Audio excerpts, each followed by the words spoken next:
လူပီကအစားအစာတွေနဲ့ဖွဲ့စည်းထားတဲ့ကျွန်းတကျွန်းတကယ်ရှိနေမယ်လို့ဘယ်တော့မှမထင်ခဲ့ဘူးအဲ့ဒီကျွန်းမှာတစ်ပင်တွေကအသားကင်တွေကိုအတီးလိုပေါက်နေပြီးအရသာကလည်းတကယ်သားလိုပဲအရန်ရတာရှိတယ်ဒါပေမဲ့အဲ့ဒါကဒီစားစာကျွန်းရဲ့အစိတ်အပိုင်းသေးသေးလေးပဲလမ်းဘေးကမြက်ခင်းတောင်အဆင့်မြင့်ခောက်ဆွဲဖြစ်နေတဲ့အစားအစာတူလောင်ဖို့အကောင်းဆုံးနေရာလို့တောင်ပြောလို့ရတယ်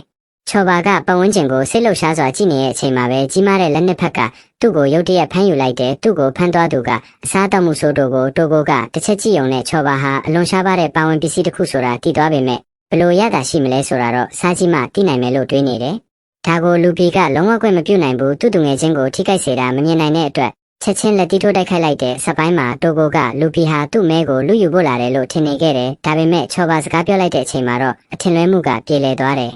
အားလုံးစိတ်လျှော့တော့မဲ့အချိန်မှာပဲတုံးနဲ့ထဲကနေထူးဆန်းတဲ့မျက်လုံးတွေများစွာပေါ်လာတဲ့မတိတဲ့တတဝါအုပ်စုတစုကသူတို့ကိုဝိုင်းထားခဲ့တာလူပီကဘာကြောင့်ဒီလောက်နှံ့ကောင်းနေတာလဲဆိုပြီးအန်ကနေနေတဲ့တိုကိုကတော့သူတို့ဟာဝက်ကင်ကလေးတွေရဲ့နေမြေထဲရောက်နေပြီလို့ရှင်းပြတယ်ဒီတတဝါတွေကအရန်ရတာရှိပေမဲ့ဖမ်းဖို့ကအရန်ခက်ခဲတယ်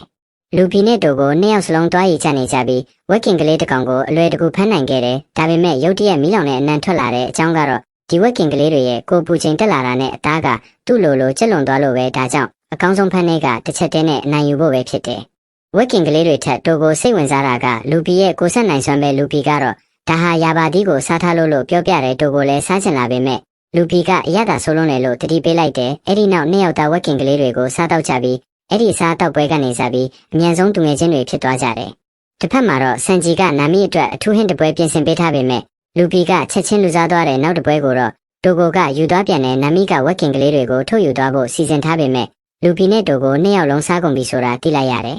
အဲ့ဒီနောက်တိုကိုကနောက်ထပ်အရသာရှိတဲ့တတဝါတစ်မျိုးဖြစ်တဲ့ဆာလောင်ရဲ့အကြောင်းပြောပြတယ်သူ့အသားကပါးဆက်ထဲဝင်တာနဲ့ပျော်ဝင်သွားမဲ့အထိနူးညံ့တဲ့အဲ့ဒီအကြောင်းစဉ်းစားလိုက်ုံနဲ့တင်အပြည့်စားထားပြီးသားလူပီနဲ့တိုကိုနှစ်ယောက်စလုံးထပ်ပိုက်စားလာကြတယ်အဲ့ဒီအချိန်မှာလေပြင်းတစ်ချက်တိုက်ခတ်သွားပြီးသူတို့ရှာနေတဲ့ဆာလောင်နဲ့ပေါ်လာတဲ့သူ့အမွေးတွေအယမ်းမှကြောပေမဲ့သူတို့ရဲ့အင်အားကြီးမှမှုကြောင့်မကြခင်မှာပဲအနိုင်ယူနိုင်ခဲ့ပြီးအားလုံးရဲ့ညစာဖြစ်သွားတယ်